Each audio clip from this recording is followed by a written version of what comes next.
Olá pessoal, sejam muito bem-vindos a mais este vídeo. Eu me chamo Marcelo Barros e eu trouxe mais esse vídeo para passar uma dica de como jogar dominó. Estou compilando vários vídeos para passar um pouco desse conhecimento que eu adquiri ao longo do tempo de prática de dominó. Então vamos lá. Eu vou fazer uma demonstração aqui de uma forma de jogar que o pessoal costuma chamar de chamar o jogo. O que seria chamar o jogo? Vamos pensar o seguinte, eu tenho aqui 3 peças de terno, né? Eu quero fazer o jogo de tal forma em que eu tenha a maioria das peças de terno para que eu possa ali no andar da partida tentar vencer esse jogo junto com o meu parceiro. O chamar o jogo seria eu colocar uma peça que não fosse uma dessas 3 aqui, ó, quadra, branco ou cena, porque eu já tenho os ternos na mão, colocar uma outra peça de maneira que faça a cair um outro terno na mesa. Por exemplo, quais são os ternos que estão faltando? Estão faltando os ternos de ás, de duque e de quina. Então, para que caia um outro terno, deveria ter um as na mesa para que algum dos jogadores, por exemplo, meu parceiro, pudesse colocar um outro terno na mesa. Ou poderia ser um duque, para que alguém pudesse colocar um outro terno, ou uma quina, tá certo? Então vamos lá fazer essa demonstração. Vamos supor que é o meu adversário aqui da esquerda que vai iniciar a partida. Então ele vai sair aqui com a quadra. Nessa situação, como eu sou o próximo jogador a ficar com menos peças, o ideal seria que meu parceiro fizesse o jogo para mim de tal forma que eu estivesse na batida. Então, porque o meu parceiro vai ser o último a ficar na batida, né? Esse jogador jogou, ficou com 6 peças, eu tô com 7. Vou jogar, vou ficar com 6, depois esse vai ficar com 6 e por último o meu parceiro vai ficar com 6. Então a ideia é que ele jogue para mim porque eu sou o jogador que estou mais perto do saidor, tá? Então o jogador saiu com a peça de quadra e eu vou jogar de uma maneira a tentar chamar o outro terno para mim. Então, para eu chamar esse terno, eu tenho que jogar um dos naipes que eu não tenho aqui no conjunto de ternos, que seria o as, ou o duque, ou a quina. Nesse caso, se eu jogar o terno aqui, talvez fosse realmente o mais adequado, mas não é o objetivo dessa explicação do vídeo, as pessoas podem cortar o meu terno e eu acabar passando no jogo. Tá? Então, vou preferir não jogar o terno. Então, eu vou jogar aqui a quina. Jogando a quina, eu tenho chance de cair um terno aqui para mim. Tá? Então, eu vou deixar a quina aqui aberta. E eu tenho outras 2 oportunidades de jogar a quina para forçar a cair aqui o meu terno. Então, eu joguei aqui a quina. O adversário vai cortar a saída do parceiro dele. Nesse caso, já indicando que ele não tem a quina, né, porque cortou a saída do parceiro. Eu já expliquei isso em outros vídeos. O meu parceiro vai rolar a bucha de quina dele. E o meu adversário aqui, imaginando que o parceiro dele não tem quina, tem 2 opções para cortar a quina. Ou corta a quina com cena ou corta a quina com terno. O ideal seria ele jogar o terno, porque se ele jogar a cena, ele fica sem nenhuma na mão, né? Então, ele vai jogar aqui o terno, inclusive porque no terno cai a quadra que foi a saída dele. Então ele pode jogar o terno chamando a outra quadra, porque aí nesse caso ele já ficaria com boa parte das quadras. Ó, já saíram 3, ele tem 2 e tem outras 2 fora. As outras 2 quadras são a quadra de terno e a quadra de cena. Então ele pode jogar o terno inclusive para chamar uma peça de quadra. Nessa situação aqui, olha só, eu já tenho ternos aqui na mão. E caiu aqui um duque. Então, eu joguei a quina, já veio o terno logo de cara, e agora cabe a mim aqui tentar fazer um jogo para administrar a partida. O que eu posso fazer? Eu posso cortar aqui o duque novamente, jogando quina, porque eu tenho outra quina na mão, mas se eu fizer isso, eu fico sem o duque na mão. E também, a depender do andar da partida, o terno cai o duque. E se eu jogar esse duque fora, pode ser que eu passe numa rodada seguinte, tá? Então, assim, aqui cabe administrar a partida. Eu posso muito bem rolar a minha bucha de terno, tentando administrar a partida. O adversário vai rolar aqui a bucha de duque. E aí vem o meu parceiro para fazer a jogada dele, tá? Vamos supor que meu parceiro opte por jogar aqui cortando o terno, jogando aço, porque ele não sabe que eu estou com o terno na mão. Porque quem jogou o terno foi o meu adversário. O meu adversário aqui da esquerda jogou o terno cortando a quina e eu rolei a bucha.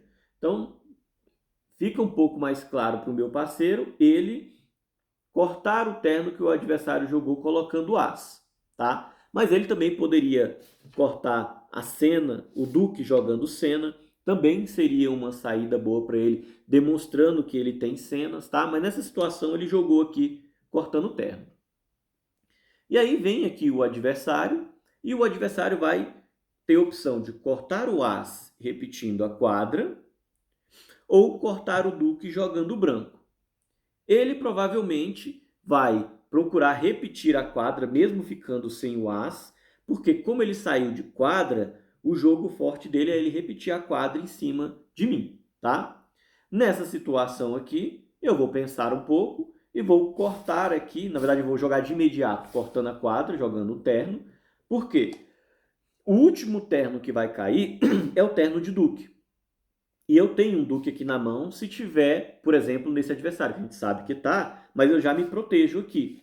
E os outros dois estão na minha mão, tá bom? Aí o adversário vem, a única peça que ele tem na mão é o as aqui, aí ele joga o duque de ás, e o meu parceiro rapidamente corta o ás jogando cena. Nessa situação, ele cortou o ás ali, eu já estou entendendo que ele não está com a bucha de ás. O adversário daqui cortou a bucha de ás também, só me resta entender que a bucha de ás está aqui como realmente ela está, vocês podem ver. Então, pelo fato desse adversário ter cortado o as e do meu parceiro ter cortado o as, eu tenho que ficar de olho nessa peça aqui para procurar não jogar para o meu adversário que está à direita. E aí agora o adversário, o que ele vai fazer? O adequado seria ele cortar aqui o terno jogando o duque para repetir o duque do parceiro dele, tá bom? Então ele pode fazer essa jogada porque ele repete o duque do parceiro dele e não fica sem cena e sem quina, porque se ele jogar aqui ele fica sem cena, sem quina, tá? Então ele vai tentar administrar a partida dele jogando duque. Eu tenho duas opções, ó. Ou eu posso jogar a quina de novo aqui no duque, ou eu já posso me aproveitar dessa situação e entrar aqui com o terno, que é o adequado. Eu já entro aqui cortando o terno, que foi o meu parceiro que jogou, já garantindo a ponta de terno comigo, porque ninguém joga mais no terno, né? Quantos ternos tem na mesa? 1, 2, 3, 4, 5, 6. O último de terno está comigo. Então eu já garanto ali a ponta de terno.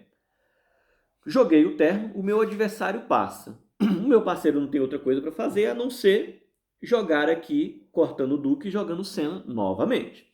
O adversário, a única peça que ele tem, olha só, é a cena de quina. Foi bom ele ter guardado, porque ele não passou nesse momento. Ele jogou aqui a quina. E agora cabe a mim fazer um jogo, né?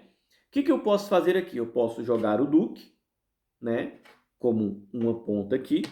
Eu posso jogar o terno quebrando minha ponta ou posso jogar um as. Bom, olha só. O que acontece? Como eu sei que esse adversário cortou o as aqui, o meu parceiro também cortou o as, eu estou imaginando que essa peça de as está para cá. Então, se o meu objetivo é passar esse jogador, eu tenho que jogar o jogo de uma maneira a que esse jogador não tenha a peça. Como ele cortou aqui a peça de ás e meu parceiro cortou rapidamente, eu vou jogar o ás para lá na esperança de que durante essa rodada aqui, esse adversário passe. Então eu vou jogar aqui a peça de ás. Jogando a peça de ás, o parceiro dele aqui provavelmente vai rolar a peça de ás, porque senão ele mataria a peça na mão dele, mas também ele pode optar por vendo que o parceiro dele está com 2 peças. Se ele rolar aqui, pode ser que o parceiro dele passe no jogo. Então ele também tem que pensar isso. Porque se ele rolar, é certeza que o parceiro dele vai passar. Porque olha só, o parceiro dele jogou aqui e ele cortou, o meu parceiro lá cortou o terno. Depois eu joguei terno de novo e ele cortou rapidamente o terno jogando duque. Então se ele rolar aqui, possivelmente ele vai passar. E aí, para ele poder administrar a partida, vamos supor que em função do parceiro dele, ele mate a bucha na mão, jogando branco. Para tentar, de alguma maneira, fazer com que o parceiro dele consiga vencer a partida.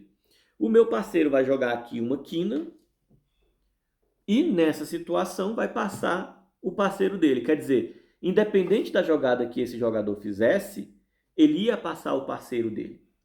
E nessa situação eu bati o jogo, porque eu estou tanto com a ponta de quina, como também estou com a ponta de terno. Então, na jogada que esse jogador fez, ele me deixou batido no jogo.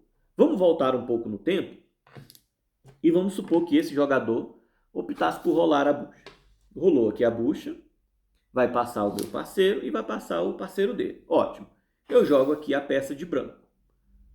Agora o adversário tem várias opções de jogo. Ou ele rola a bucha de branco, ou ele joga a cena, ou ele joga aqui 2 brancos para não fechar o jogo. Nessa situação, o que cabe a ele pensar? Esse parceiro aqui, ó, meu parceiro jogou cena aqui uma vez, o parceiro dele jogou lá do outro lado o terno. Depois, meu parceiro jogou de novo cena aqui e ele cortou a cena. Quando foi a minha vez de jogar, quando meu parceiro jogou o cena aqui, eu cortei a peça de cena jogando terno. Então ele pode intuir que a bucha de cena está ali e que provavelmente o jogo de cena está ali. Então ele sabe que se ele jogar essa cena, o parceiro dele provavelmente vai passar no jogo, tá? Então nessa situação aqui ele ficou numa situação muito delicada, porque ou ele vai jogar o branco ou ele vai abrir 2 brancos, tá? Então o que ele pode fazer? Nessa situação aqui, vamos que ele opte por rolar a peça de branco. Ao rolar a peça de branco, meu parceiro não tem outra opção a não ser jogar a quina. E eu bato o jogo na rodada seguinte, porque o meu adversário não tem. Vamos voltar de novo no tempo. Vamos supor que o adversário fizesse 2 brancos. Ao fazer 2 brancos, o meu parceiro também vai jogar branco e eu vou bater na rodada seguinte, mas o parceiro dele ainda tem outros 2 brancos para jogar. De qualquer maneira, não adiantaria, porque a dupla perderia do mesmo jeito. Vamos supor que ele jogue, então, segure a ponta de ás e jogue aqui a cena. O meu parceiro vai ali administrar o jogo. O que ele vai fazer? Ele, olha só a jogada aqui, vamos voltar um pouco aqui. Ó. Quando esse adversário rolou o as, passou o meu parceiro, passou o parceiro dele, e eu quebrei a ponta jogando aqui o branco, indicando provavelmente que eu não tenho as, porque eu quebrei a ponta ali rapidamente e joguei o branco. Ao jogar aqui a cena, o meu parceiro vai olhar, bom, eu tenho as 2 últimas cenas na mão, posso rolar ou posso matar para tentar fazer o meu parceiro bater, porque o meu parceiro está só com uma. Mas, como ele sabe que a ponta de asa está com esse adversário aqui, a chance do adversário dele bater o jogo também é grande, porque ele pode rolar a bucha de cena, passa todo mundo, o adversário vai quebrar aqui com branco, e aí o meu parceiro pode jogar ou a quadra, para que eu possa bater o jogo, ou pode cortar aqui a quina,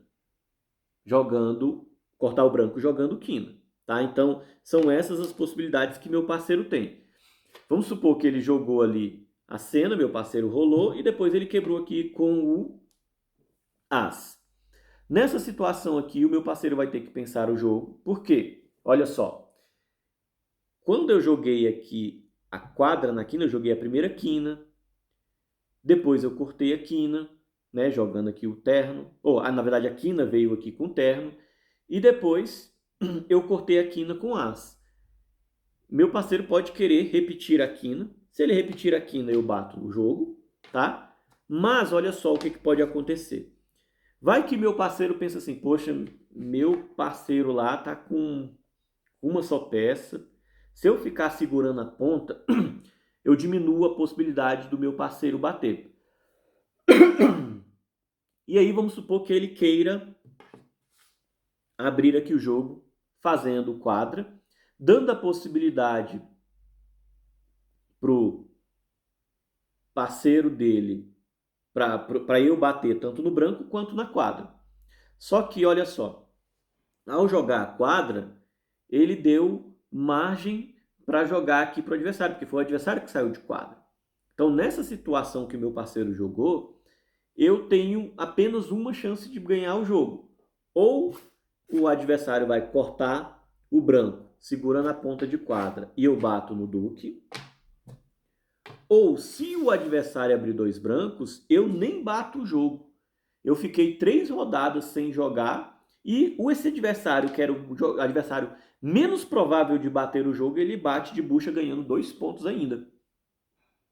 Entenderam? Então, vocês podem observar que, a depender de uma jogada que é feita, e foi esse jogador que fez a jogada, ele jogou de uma maneira que possibilitou ele bater o jogo, que foi quando ele rolou a bucha de ás e jogou a cena aqui pro meu parceiro, tá? Então, nessa situação aqui, é muito provável que eu perdesse o jogo, tá? Que o adversário poderia fazer 2 brancos e eu perder o jogo, tá certo? Então, pessoal, eu acabei explicando um pouco mais aqui de toda essa rodada, mas o que eu queria explicar para vocês era isso do início, era de chamar as peças para você. No começo, eu tinha a bucha de terno, eu tinha a quadra de terno, eu tinha a cena de terno e eu tinha o branco de terno. E eu tinha quina de quadra, eu tinha a quina de duque e a quina de as. Então, para eu chamar o outro terno na mão, eu tinha três chances de jogar a quina para cair um outro terno para mim. Então, isso é o que o pessoal chama de chamar, o pessoal dá o nome de chamar o jogo. Você jogar uma peça que você não tem ela, aqui no caso do terno, você não tem ela do outro lado, mas você joga para que caia a peça de terno na quina, tá? Então isso se chama chamar o jogo. Pessoal, espero ter contribuído aí para o conhecimento de vocês e a gente se vê no próximo vídeo. Obrigado e até mais. Valeu!